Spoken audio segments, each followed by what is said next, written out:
말씀은 신약성경 디모데후서 2장 20절로 21절까지의 말씀입니다. 신약 344쪽 말씀.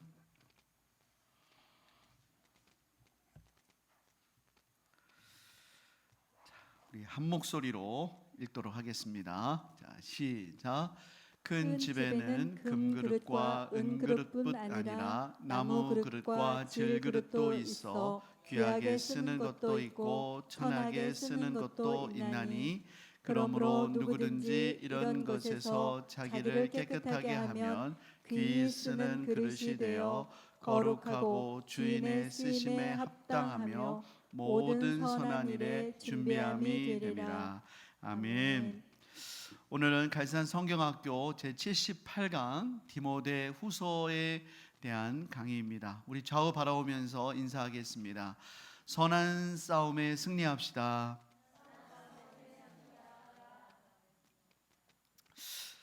이 디모데 후서는 사도 바울이 디모데에게 보내는 두 번째 목회 서신인 동시에 바울 서신 가운데 가장 마지막에 쓰여진 편지입니다.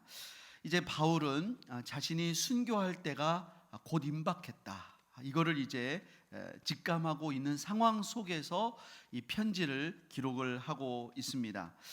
그래서 이 편지는 이제 디모데에게, 디모데가 목회자죠. 하지만 사랑하는 영적인 아들입니다. 그런 디모데에게 개인적으로 써는 편지이기 때문에 내가 너를 보고 싶다 하는 이런 정말 개인적인 사랑이 묻어나는 동시에, 이런 간절한 마음이 묻어나는 동시에 또한 자기가 주님께로 간 이후에도 이 복음의 사명이 계속해서 이어져야 되기 때문에 디모데야, 이 복음의 사명을 계속해서 잘 감당해라 하는 이런 권면과 경계의 말씀이 함께 나오는 것입니다. 그래서 이 복음의 사명을 감당할 때에, 현재도 이 복음의 사명을 감당할 때 여러 가지 어려움이 있거든요. 그래서 1장과 2장은 이 현재의 이 복음을 감당할 때에서의 시험에서도 인내하라. 그리고 이제 3장에 보면 말세에 고통하는 때가 이른다 라면서 시작을 하는데, 이 장래에 더 큰 그런 고통하는 때가 오는데, 그런 장래의 시험에서도 변함없이 이 복음을 전하는 일에 충실해야 된다. 아무튼 이 복음의 사명을 끝까지 감당해라 라고 말씀을 이렇게 권면하고 이렇게 경계하고 있습니다. 그래서 1, 2장과 3, 4장으로 나누고 있지만 전체적으로는 복음을 잘 감당할 수 있도록, 이 사명을 감당할 수 있도록 권면하면서, 또한 디모데를 향한 이 따뜻하고 정말 간절한 그런 사랑의 마음이 잘 배어나오고 있는 그런 성경이 디모데 후서다라고 할 수 있겠습니다. 자, 먼저 이 현재의 시험을 인내하라라고 하는 이 내용을 중심으로 먼저 이 복음을 지키라, 자, 이것을 먼저 보도록 하겠습니다. 이 디모데에게, 지금 디모데는 에베소 교회를 목회하고 있거든요. 이 디모데에게 맡겨진 가장 중요한 사명은 복음을 지키는 것이죠. 자, 그렇다면 우리가 지금 복음을 다 알고 있지만 이 복음은 짧게도 설명할 수 있고, 오늘 뭐 1시간을 다 설명할 수도 있는 게 복음인데요. 복음은 한마디로 무엇인가? 오늘 복음을 지키라고 하면서 사도 바울은 10절에서 다시 한번 복음을 이렇게 요약을 하는 거예요. 우리 10절 말씀 한번 읽어보겠습니다. 자, 시작. 이제는 우리 구주 그리스도 예수의 나타나심으로 말미암아 나타났으니, 그는 사망을 패하시고 복음으로써 생명과 썩지 아니할 것을 드러내신지라. 예수 그리스도께서 나타나심으로 말미암아 드디어 사망의 권세가 깨뜨려지고, 이게 바로 복음입니다. 생명과 썩지 아니할 것이 드러난 것입니다. 여러분, 예수 안에만 생명이 있는 줄을 믿습니다. 이 세상 모든 것은 다 죽을 수밖에 없어요. 사람은 다 늙을 수밖에 없고, 다 병들 수밖에 없고, 다 연약할 수밖에 없어요. 여러분도 한 30년 전에는 지금보다 더 건강하셨을 거예요. 얼마나 더 막 혈기가 그러셨을 거예요. 그러나 지금은 그때보다는 조금 더 연약해지셨을 거예요. 앞으로 더 연약해지실 수 있으실 거예요.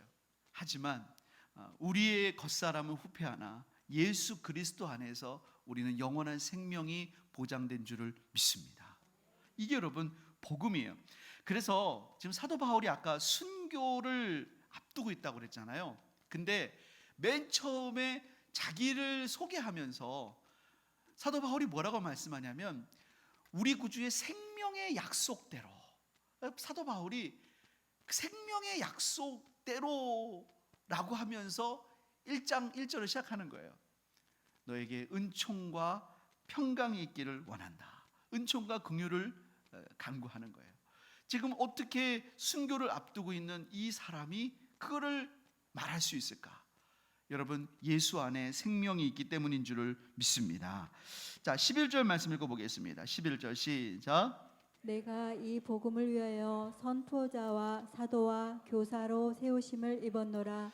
자, 사도 바울은 이 복음을 위하여 선포자와 사도와 교사로 세우심을 입었다는 거예요. 이게 그의 사명이었어요. 우리도 마찬가지예요. 우리는 사도는 아니에요. 사도는 특별한 부르심이에요. 하지만 우리도 복음의 선포자와 복음을 가르치는 자로 부르심을 받았어요. 여러분이 어떤 직업을 가졌든, 여러분이 어떤 상황에 있든 간에 예수 그리스도께서 모든 믿는 자에게 주신 공통적인 사명이 있습니다. 우리는 그것을 지상명령, 지상사명이라고 합니다. 그건 뭐냐면 너희는 가서 모든 족속으로 제자를 삼아 아버지 아들과 성령의 이름으로 세례를 주고 내가 너에게 분부한 모든 것을 가르쳐 지키게 하라. 내가 세상 끝날까지 너희와 항상 함께 있으리라. 주님께서는 우리 모두에게 복음을 맡기셨어요. 제가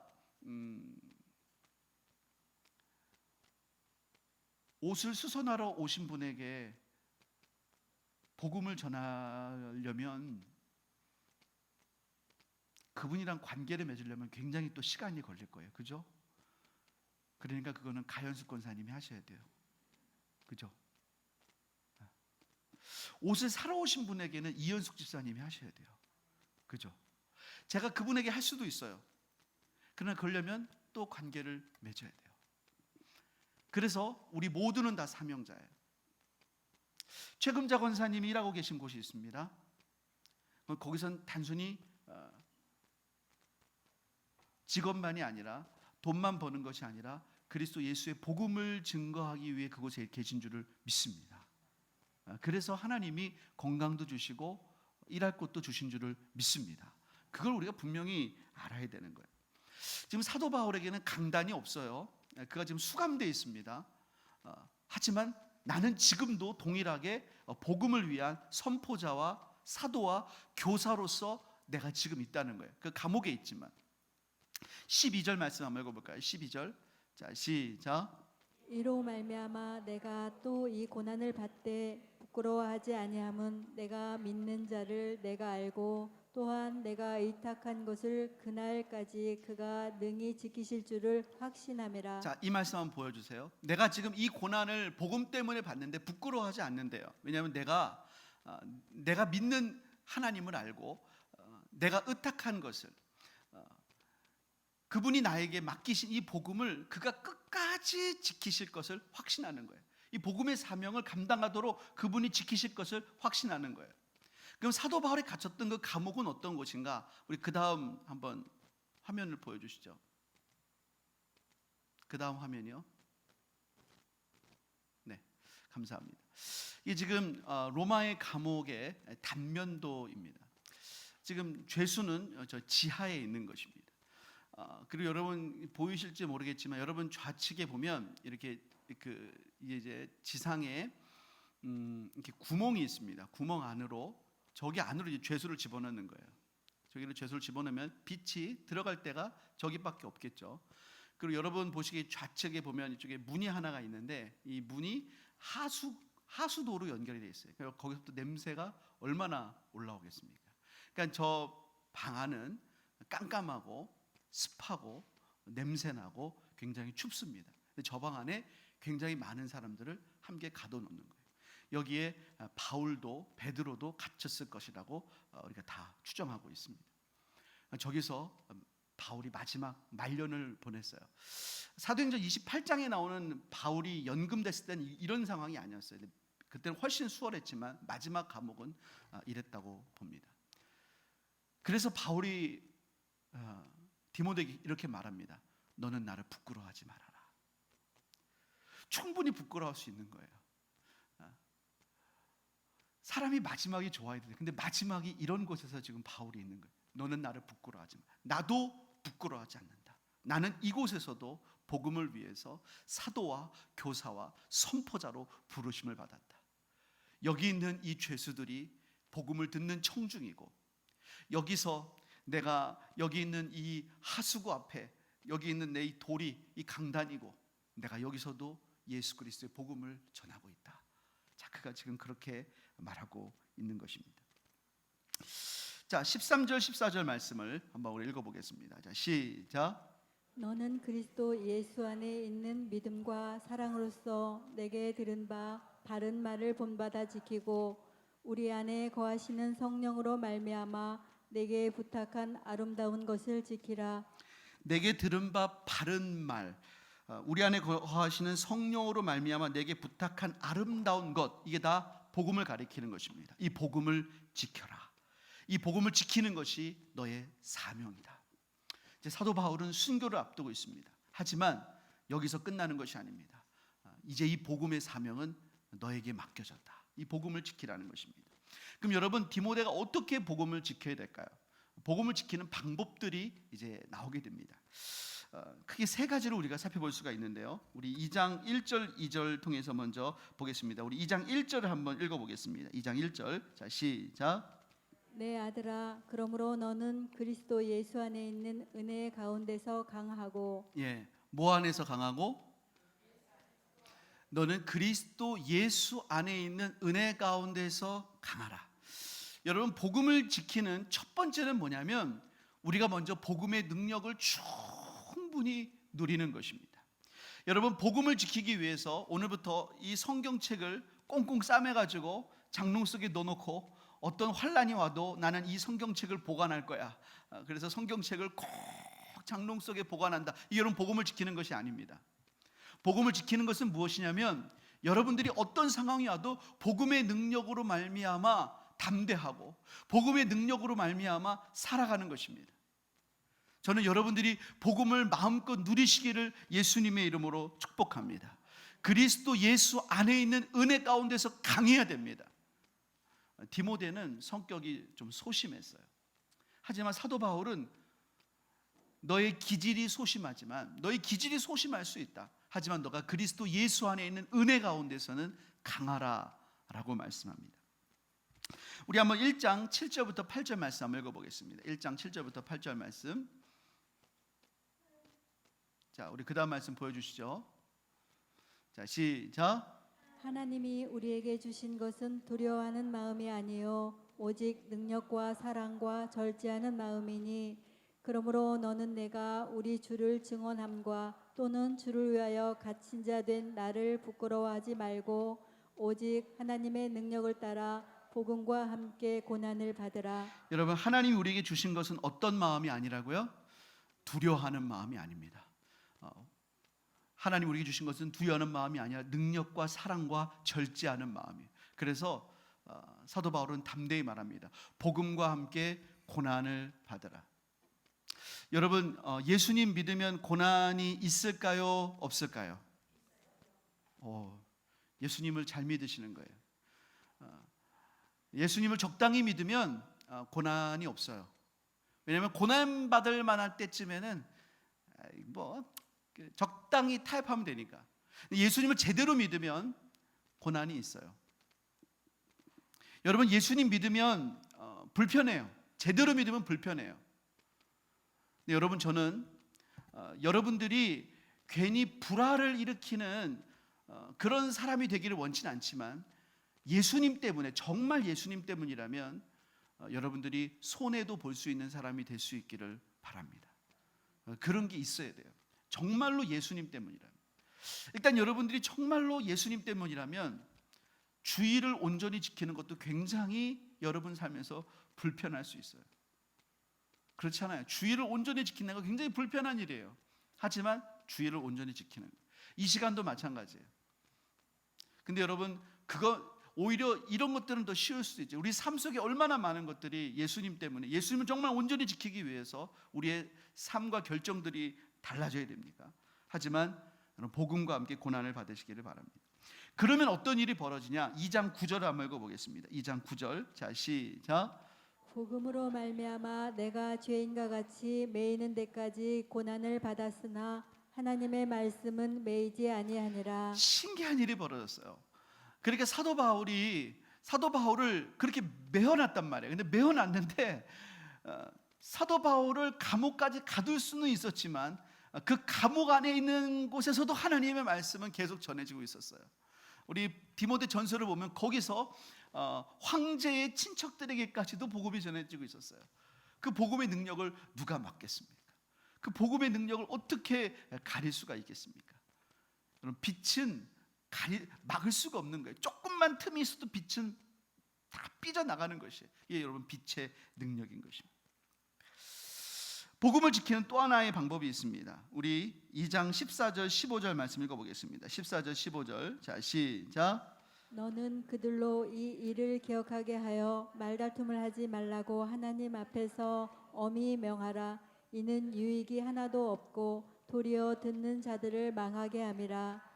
너는 진리의 말씀을 옳게 분별하며 부끄러울 것 없이 일꾼으로 인정된 자로 자신을 하나님 앞에 드리기를 힘쓰라.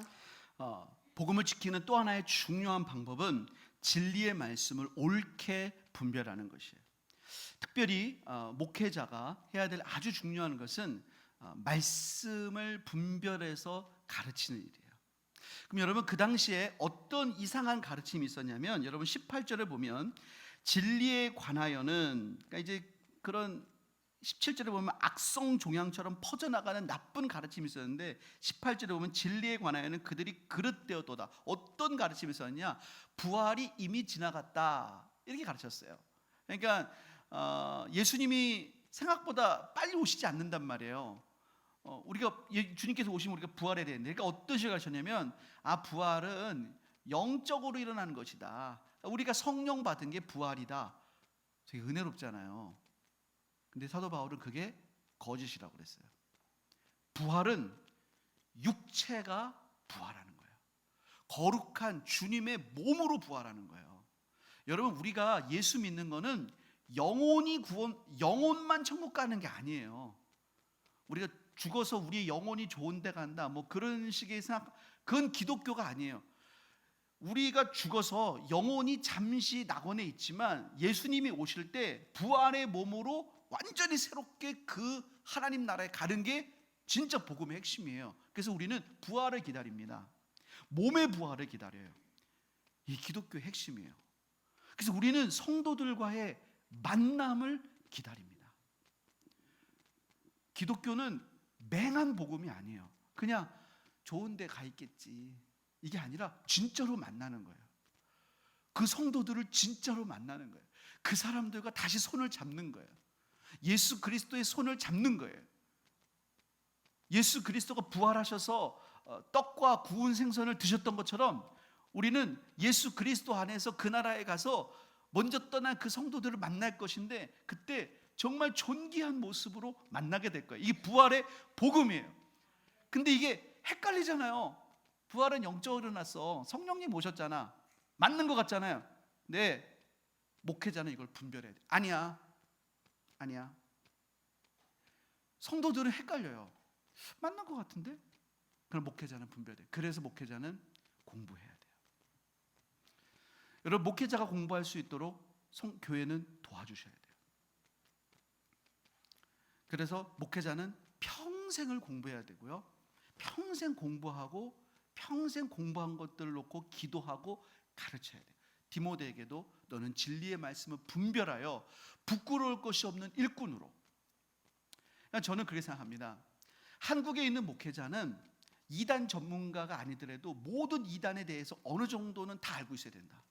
적어도 한국에 있는 이단에 대해서 아주 최근 이단은 아니더라도 어느 정도 메이저급 이단에 대해서는 어느 정도는 다 알고 성도들에게 가이드를 제시할 수 있어야 된다. 왜냐하면 한국에 존재하고 있으니까, 적어도 그런 이단들이 있으니까 그렇게 생각을 합니다. 그러니까 굉장히 목회자들이 공부를 해야 되는 거죠. 제 자신을 지금 올가매는 말씀이에요. 제 자신을 올가매기 위해서 이렇게 더 말씀을 전하는 거예요. 자, 그렇습니다. 아무튼 자, 이제 3장으로 넘어가게. 그리고요, 이제 복음을 위해 고난을 받으라고 말씀하시죠. 자, 2장 3절 4절 말씀 한번 읽어보겠습니다. 자, 시작. 너는 그리스도 예수의 좋은 병사로 나와 함께 고난을 받으라. 병사로 복무하는 자는 자기 생활에 얽매이는 자가 하나도 없나니 이는 병사로 모집한 자를 기쁘게 하려 함이라. 너는 그리스도 예수의 좋은 병사로 나와 함께 고난을 받으라. 복음을 위해 고난을 받으라고 아예 초청을 합니다. 그러면서 병사로 복무하는 자는 자기 생활에 얽매이는 자가 없다. 여러분 가운데 하나님께서 이런 시간들을 허락하신 분들이 있어요. 여러분, 우리가 평생에 우리가 주님을 위해서 이렇게 살죠. 그리고 주님을 위해서 살고 헌신하고 또 주일날 봉사하고 수요일도 봉사하지만 하나님이 어떤 기간에는 내게 조금 여유를 주셔서 주님에게 좀 집중하며 봉사할 수 있는 기간들을 허락하신 여유가 있을 때가 있어요. 여러분, 그러면 그럴 때가 1년이든 5년이든 뭐 3년이든 그런 때가 내게 주어졌다고 느껴지면 좀 교회 일에 집중해서 좀 헌신했으면 좋겠어요. 집중해서 배우고 집중해서 기도하고 집중해서 전도하고. 그 시기가 지나가면 또 너무 일상에 매여서 하고 싶어도 못할 때가 있어요. 목회자는 평생 그거를 하라고 부르심을 받은 거예요. 그래서 저는 가끔 그럴 때를 느껴요. 저도 여러분 TV도 보고 저도 뭐 좋아하는 드라마도 보고 하는데요. 제가 이걸 어느 정도 보는데 어느 정도 수위가 넘어가면 하나님이 질투를 하세요. 제가 볼 수 있죠. 제가 그게 뭐 무슨 선정성이 있는 것도 아니고 무슨 폭력성이 있는 것도 아니고, 근데 제가 거기에 대해서 너무 많이 시간을 뺏긴다. 제가 생각하기에 그럼 하나님이, 그거는 아마 평신도들은 별로 안 그럴 수도 있을 것 같아요. 목회자는 하나님 저에게 불편해 하시는 걸 제가 느껴요. 이거는 굉장히 뭐라고 말할 수는 없는데 마치 이런 감정 같아요. 남자 여자가 이렇게 연애하면서 이 사람이 오늘 좀 기분이 좀 안 좋은 것 같은데 뭐지? 근데 말을 하진 않는데 좀 기분이 안 좋. 하나님이 조금 섭섭해 하시는 걸 느낄 때가 있어요. 왜냐하면 하나님께 제가 전적으로 헌신했는데 하나님의 일에 자꾸 이렇게 얽매이면은 하나님은 안 좋아하세요. 하나님의 일에 완전히 자유롭게 원하세요. 하나님 뭘 원하실 때 팍 튀어나가길 원하셔요. 이렇게 뭔가를 원하시면 탁 튀어나가게 원하시지 뭔가 얽매이는 거를 하나님이 원치 않으세요. 근데 이제 여러분들은 이제 일반 평신도라는 건 뭐냐면 여러분 직업이 있다는 거예요. 하나님이 넌 하루는 나를 위해서 완전히 드려라고 그랬어요. 그리고 6일은 일하라고 그랬어요. 여러분 일하셔야 돼요. 일을 열심히 하셔야 돼요. 근데 성경에도 구약을 보면 하나님이 어떤 기간을 주님 앞에 드려야 되는 그런 일들이 있을 수 있어요. 근데 그것이 이제 여러분이 자원할 수도 있지만 여러분의 삶 가운데 제가 지금까지 이렇게 봐오면 본인이 자이든 타이든 어떤 건강이든 상황이든 내가 지금은 다른 것도 딱히 하기가 애매하고 지금 뭘 할 수도 없어요. 지금은 좀 하나님 앞에 집중해야 되겠다. 집중할 수도 있는 시간도 있고 체력도 있고 모든 게 있어요. 그러면 다른 거 하지 마시고요. 좀 기도하고 성경 공부하고 좀 주님의 일에 좀 나와서 좀 이렇게 봉사도 하고 하세요. 죄송해요. 제가 이름 말해서 죄송해요. 뭐 다른 분들도 다 그러시지만 최길동 장로님이 지금 80 몇 세신가요? 장로님, 최길동 장로님 귀가 많이 86세신가요? 89이라고요? 80. 최계동 장로님께서 지금도 웬만한 거 막 나사 들고 막 이렇게 하시고 쓰레기 줍고 막 이러신단 말이에요. 좀 그렇잖아요. 좀 그런 거잖아요. 우리 삼남전도회도 그렇고 또 더 젊은 분들도 그렇고 하나님이 이렇게 시간 주셨을 때 나오셔서 교회를 섬기는 것도 그렇고 기도하는 것도 그렇고 시간을 들여서 주님 앞에 좀 봉사하고 섬길 수 있기를 예수님의 이름으로 축복합니다. 자, 장래의 시험을 견디라. 자, 보겠습니다. 자, 3장 13절 14절 한번 읽어보겠습니다. 시작. 악한 사람들과 속이는 자들은 더욱 악하여져서 속이기도 하고 속기도 하나니 그러나 너는 배우고 확신한 일에 거하라. 너는 내가 누구에게서 배운 것을 알며. 자, 14절 보면 그러나 너는 이렇게 말합니다. 그러나 너는 그 앞에 쭉 내용이 나와요. 쭉 내용이 나오는데 그러나 너는 세상이 아무리 바뀌어도 바뀌지 않아야 될 곳이 있습니다. 그것은 교회고 그것은 진리입니다. 그 진리를 수호하는 목회자도 그래야 되는 것이죠. 그러나 너는 배우고 확신한 일에 성경에 거하라는 것입니다. 13절에 보니까 악한 사람들과 속이는 자들은 더욱 악해져서 속이기도 하고 또 속기도 합니다. 그럼 마지막 때가 되면 어떻게 악해지기 때문에 그러는가? 우리 3장 1절부터 5절을 한번 읽어보겠습니다. 3장 1절부터 5절 말씀이요. 자, 3장 1절입니다. 3장 1절. 자, 시작. 너는 이것을 알라. 말세에 고통하는 때가 이르러 사람들이 자기를 사랑하며 돈을 사랑하며 자랑하며 교만하며 비방하며 부모를 거역하며 감사하지 아니하며 거룩하지 아니하며 무정하며 원통함을 풀지 아니하며 모함하며 절제하지 못하며 사나우며 선한 것을 좋아하지 아니하며 배신하며 조급하며 자만하며 쾌락을 사랑하기를 하나님 사랑하는 것보다 더하며 경건의 모양은 있으나 경건의 능력은 부인하니 이 같은 자들에게서 네가 돌아서라. 예, 말세에 고통하는 때가 이르러 자기를 사랑하고 돈을 사랑하고 쾌락을 사랑하는 것을 하나님 사랑하는 것보다 더하고 무정하고 원통함을 풀지 아니하고 부모를 거역하고. 여러분, 이것이 우리 세대가 아닙니까? 여러분, 우리 시대의 뉴스에 나오는 그 정말 충격적인 범죄를 여기다 놓으면은 더 충격적인 내용이 들어갈 수 있지 않을까요? 여러분, 이게 말세가 아니겠습니까? 진짜 우리가 마지막 때에 살고 있습니다. 근데 여러분, 성경은 뭐라고 말하고 있냐면 요한계시록 22장 11절 12절을 보면 이렇게 말씀합니다. 자, 시작. 불의를 행하는 자는 그대로 불의를 행하고 더러운 자는 그대로 더럽고 의로운 자는 그대로 의를 행하고 거룩한 자는 그대로 거룩하게 하라. 보라, 내가 속히 오리니 내가 줄 상이 내게 있어 각 사람에게 그가 행한 대로 갚아주리라. 여러분, 요한계시록 22장은 맨 마지막 장입니다. 천국 다 보여주시고 나서 이렇게 말합니다. 불의를 행하는 자는 그대로 불의하게 두라고 해요. 의로운 자는 의로운 대로 두라는 거예요.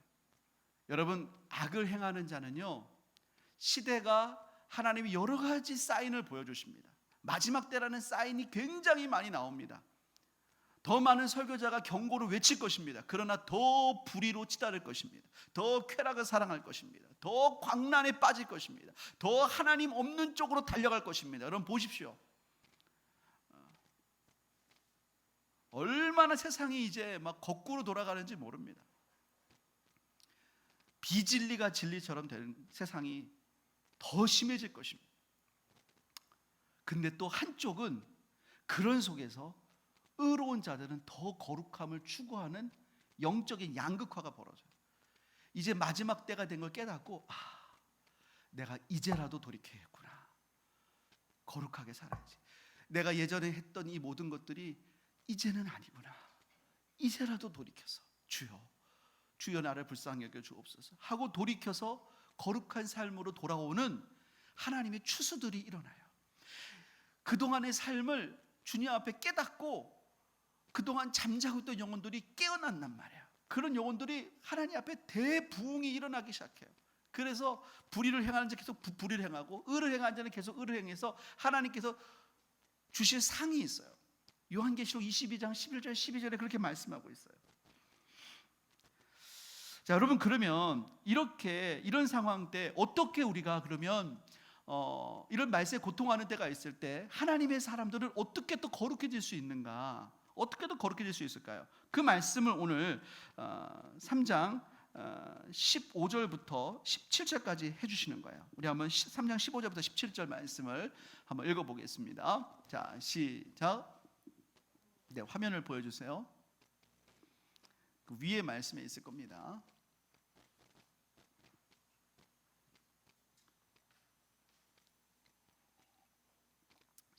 15절부터 보여주세요. 자, 시작. 또 어려서부터 성경을 알았나니 성경은 능히 너로 하여금 그리스도 예수 안에 있는 믿음으로 말미암아 구원에 이르는 지혜가 있게 하느니라. 모든 성경은 하나님의 감동으로 된 것으로 교훈과 책망과 바르게 함과 의로 교육하기에 유익하니 이는 하나님의 사람으로 온전하게 하며 모든 선한 일을 행할 능력을 갖추게 하려 함이라. 이렇게 양쪽으로 양극화가 벌어지는데 어떤 사람이 거룩해지냐? 하나님의 말씀이 들어가는 사람이에요. 여러분, 그래서 말씀이 들리는 게 은혜인 줄 믿습니다. 하나님의 말씀은 하나님의 사람으로 온전하게 해요. 하나님의 사람에게 구원을 주고 그 구원받은 자를 온전하게 변화시키는데 교훈과 책망과 바르게 함과 의로 교육해요. 교훈은 뭐가 진리인 줄 아는 거예요.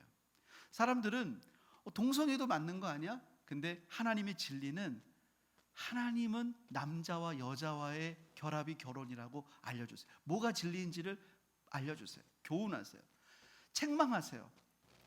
나의 죄를 책망하세요. 바르게 하세요. 죄인 걸 알았지만 돌이킬 힘이 없어요. 그런데 하나님이 나의 그 죄를 깨뜨려서 돌이키게 하세요. 의로 교육한다는 건 내가 진리 안에 살고 있는데 때론 너무 힘들어요. 근데 그거를 계속해서 걸어갈 수 있도록 하나님이 힘을 주세요. 의로 걸어갈 수 있도록 의로 교육하세요. 하나님이 교훈과 책망과 바르게 함과 의로 교육함을 말씀 가운데 주셔서 하나님의 사람으로 하여금 모든 선한 일을 행하기에 온전하게 하시는 그 능력이 말씀 가운데 있는 줄을 믿습니다. 자, 그렇게 하나님이 만드시는 거예요. 그래서 목회자인 디모데에게 또 우리 모두에게 주시는 너무나 귀한 사명이 있습니다. 4장 1절 말씀입니다. 자, 시작.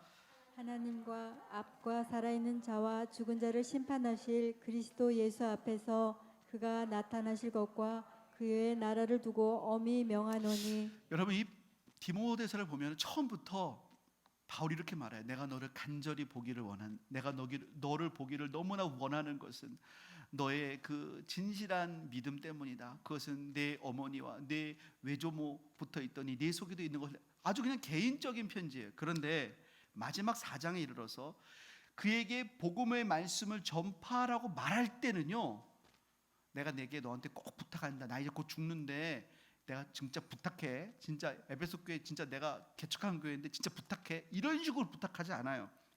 1절을 보니까 하나님 앞과 살아있는 자와 죽은 자를 심판하실 그리스도 예수 앞에서 그가 나타나실 것과 그의 나라를 두고 엄히 명한다. 여러분, 복음의 말씀은 하나님과 예수 그리스도 앞에서 하나님 나라를 두고 사명을 감당하는 거예요. 2절 말씀 읽어보겠습니다. 시작. 너는 말씀을 전파하라. 때를 얻든지 못 얻든지 항상 힘쓰라. 범사에 오래 참음과 가르침으로 경책하며 경계하며 권하라. 말씀을 전파하라. 때를 얻든지 못 얻든지. 저는 예전에 이렇게 설교할 때 어떤 분이 이렇게 조시는 분이 있을 수 있잖아요. 그러면 마음에 상처를 받아가지고 왜 그분은 조실까? 근데 제가요, 이제 시간이 지나고 조금씩 나이가 들면서 이해가 되더라고요. 얼마나 피곤하면 좋을까? 저도 졸아보니까 이해가 돼요. 그리고 생각해 보니까 설교 시간에 조는 게 꿀맛이야. 그분 생각에도 얼마나 피로가 풀려. 설교 시간에 10분 동안 자는 거는요, 집에서 30분 자는 것보다 더 피로가 풀리는 거예요. 그래서 제가 그것도 또 귀한. 저는 그렇게 생각해요. 여러분 주무시더라도 교회 와서 주무시기를 축복합니다. 주무시더라도 교회 와서 주무세요. 교회 와서. 근데 여러분 걱정 마세요. 여러분 지금 저는 여러분들이 다 주무셔도 상관없어요. 왜냐하면 저는 이거를 깨달았어요. 때를 얻든지 못 얻든지 때를 얻든지 못 얻든지 말씀을 전파하면 하나님이 누군가 한 사람이라도 말씀을 듣게 하신다. 그거를 제가 꼭 깨달았어요. 그래서 저는 이거를 정말 깨달은 다음에 정말 자유함을 많이 얻었습니다. 근데 여러분 이게 저만 해당하는 게 아니라 여러분도 해당해요. 여러분도 혹시 집에서 아직 믿지 않는 자녀나 남편이나 또 친척이나 있는데 몇 번이나 그냥 교회 가자, 예수님 믿자 해도 그냥 이쪽 들으면 이쪽으로 하고 그 얘기만 나오면 싫다고 그러고 막 그래가지고 이제는 예수님의 옛자도 안 꺼내고 교회의 교자도 안 꺼내고 막 그런 상황이 있을 수도 있을 거예요. 근데 여러분 2장 25절 26절 말씀 한번 읽어볼까요? 자, 2장 25절 26절 말씀 시작. 거역하는 자를 온유함으로 훈계할지니 혹 하나님이 그들에게 회개함을 주사 진리를 알게 하실까 하며 그들로 깨어 마귀의 올무에서 벗어나 하나님께 사로잡힌 바 되어 그 뜻을 따르게 하실까 함이라. 거역하는 자를 어떻게 하라고요? 온유함으로 훈계할지니. 야, 너 같은 건 지옥 가야 돼. 이렇게 하지 마시기를 주님의 이름으로 축복합니다. 화난다고 부부싸움 한다고 당신은 천국 그래 가지 마 천국 가지 마 이렇게 하신 분 있다면 없겠지만 어떤 동네는 있을 수도 있더라고요. 회개하시기를 바랍니다. 우리는 온유하게 싸우더라도 예수님 놓고는 싸우지 마시기를 축복합니다. 예수님 놓고 싸우지 마세요. 그리고 하여튼간 온유함으로, 그리고 하여튼간 여보 그래도 나는 기도하고 있어. 기도하지 마. 나 기도하지 마. 여보 그래도 기도하고 있어. 그러면서 들으라는 듯이 계속 얘기하는 거예요. 우리 예수님 참 좋고 참 나는 온유하게 계속 듣든지 아니 듣든지 아니 듣든지 계속 하는 거예요. 듣든지 아니 듣든지. 제가 예전에 중학교 때 예수님 만나고 중학교 1학년 때 별명이 선지자가 됐어요. 그때 이제 너무 예수님 만나고 뜨거우니까 어떻게 주체를 할 수가 없는 거예요. 그러니까 좀 제가 봐도 좀 전도 방법이 좀 틀렸죠. 4층에 있는 애한테 우리 같이 떨어져 죽자. 나는 지금 죽어도 천국 가니까 너 천국 갈 수 있니? 같이 떨어지자. 뭐 이게 전도입니까?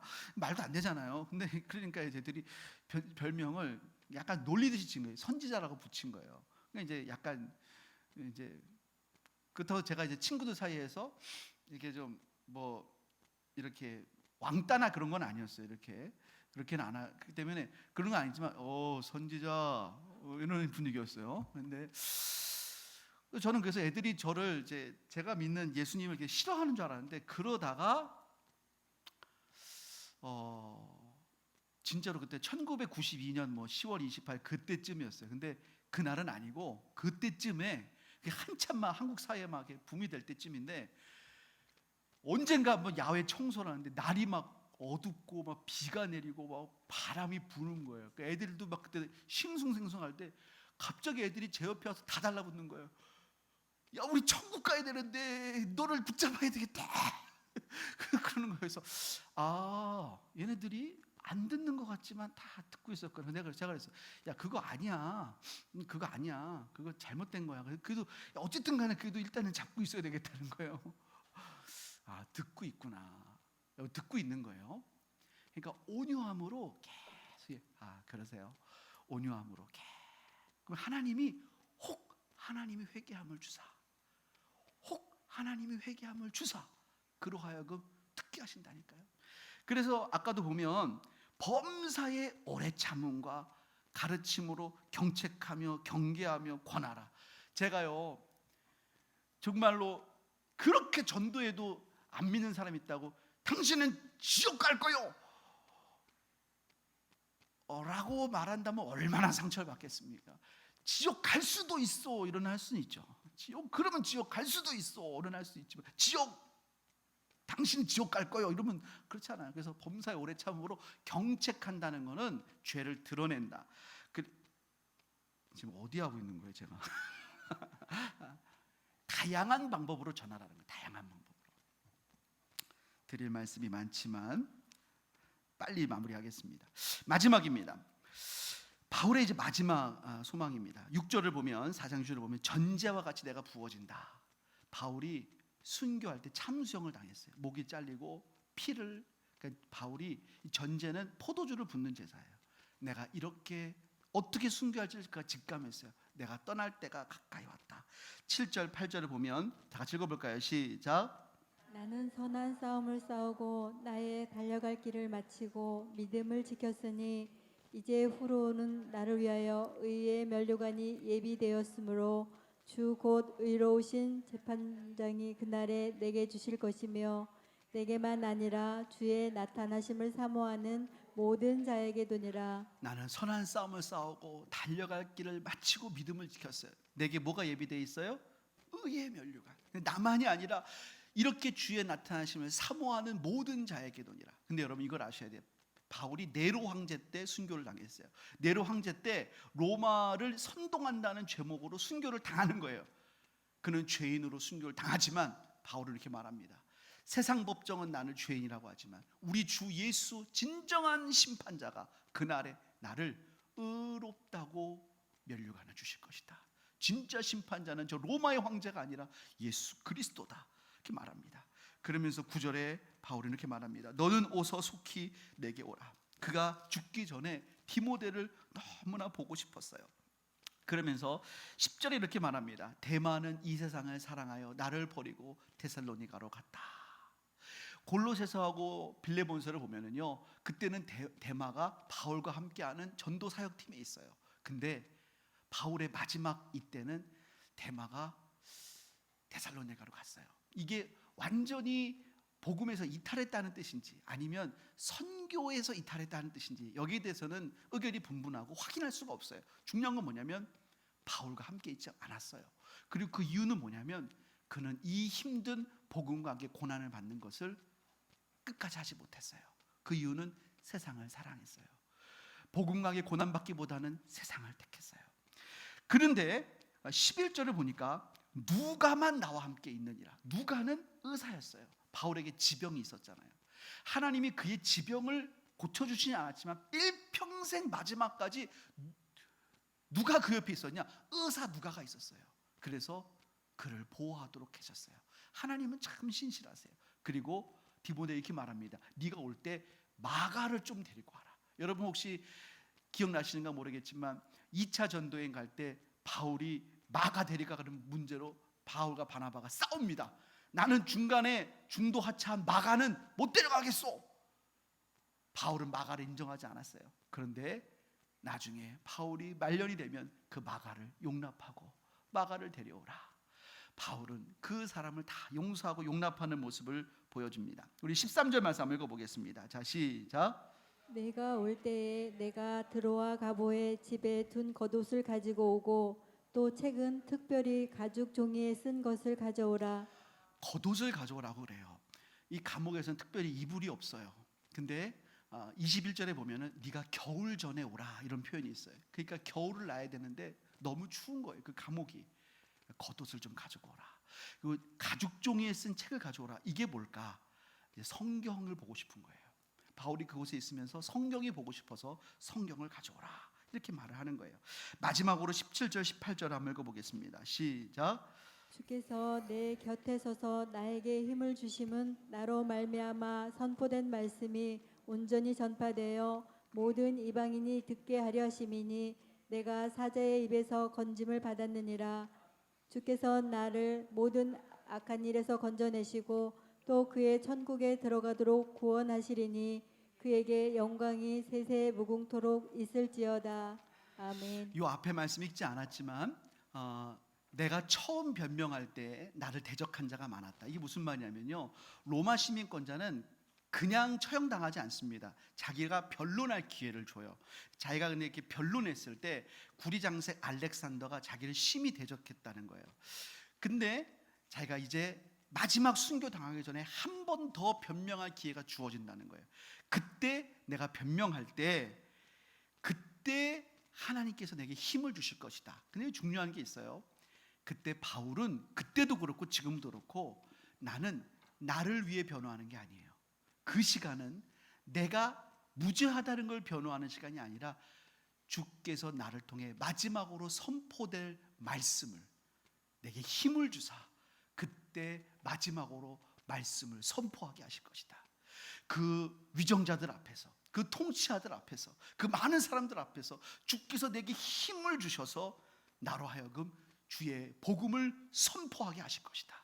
그리고 나는 천국에 들어가리니, 이렇게 말을 합니다. 자, 사도 바울은 지금 죽음을 직감하고 있습니다. 그 죽을 것을 알고 있어요. 하지만 그는 마지막 변론의 기회를 놓고 그의 무죄를 주장하는 게 아니라 어떻게 복음을 전할 것인가, 주께서 성령으로 충만하게 하셔서 복음을 전하게 하실 것을 바라보고 있습니다. 자, 우리가 어떻게 살아야 되느냐, 어떻게 복음 앞에 서야 되느냐, 우리도 깨닫고 믿음으로 살기를 예수님의 이름으로 축복합니다. 우리 시간에 말씀 붙잡고 함께 기도하겠습니다. 복음으로 산다는 것이 무엇일까요? 우리에게 주신 이 복음을 지키고 복음과 함께 고난을 받고 때를 얻든지 못 얻든지 복음을 전하는 우리 모두가 되게 하여 주시옵소서. 우리 시간에 주님의 이름을 한번 부르고 합심으로 하나님 앞에 기도드리겠습니다. 주여, 하나님 아버지 감사합니다. 하나님, 사도 바울이 하나님 그의 마지막 편지를 디모데에게 보내면서 그는 이제 순교를 앞두고 있고 죽음을 직감하고 있습니다. 하지만 하나님, 그가 복음을 부탁하며 복음을 마지막으로 그가 전할 것을 다시 한번 바라보고 하나님 이렇게 나아가고 있습니다. 하나님, 우리에게 주신 이 생애 가운데, 하나님 삶 가운데 복음을 최선 다해 감당하는 우리가 되게 하여 주시옵소서. 복음의 사명을 잘 감당하다가 우리 주님 부르시는 그날 우리 주님 배웠고, 주님 나의 달려갈 길을 마치고 믿음을 지켰으니 하나님 나를 위하여 하나님 의의 면류관을 예배됐다는 주님의 하나님 말씀을 듣기를 주님 소원합니다. 이 복음의 사명을 잘 감당할 수 있는 우리 모두가 다 될 수 있도록 하나님 역사하시고 도우시고 성령 하나님 붙잡아 주시옵소서. 우리 모든 성도들 복음으로 살아갈 수 있는 은혜를 주님 허락하여 주시옵소서. 하나님 도와주시옵소서. 하나님 감사합니다. 하나님, 사도 바울은 마지막까지 복음을 위해서 살았습니다. 우리 안에 생명의 약속으로 주신 이 복음의 능력이 충만케 하여 주셔서 하나님이 혼탁한 세상, 이 세상에는 소망이 없는데 예수 안에 소망을 발견하고 복음으로 살아가는 은혜를 허락하여 주시옵소서. 예수님의 이름으로 기도합니다.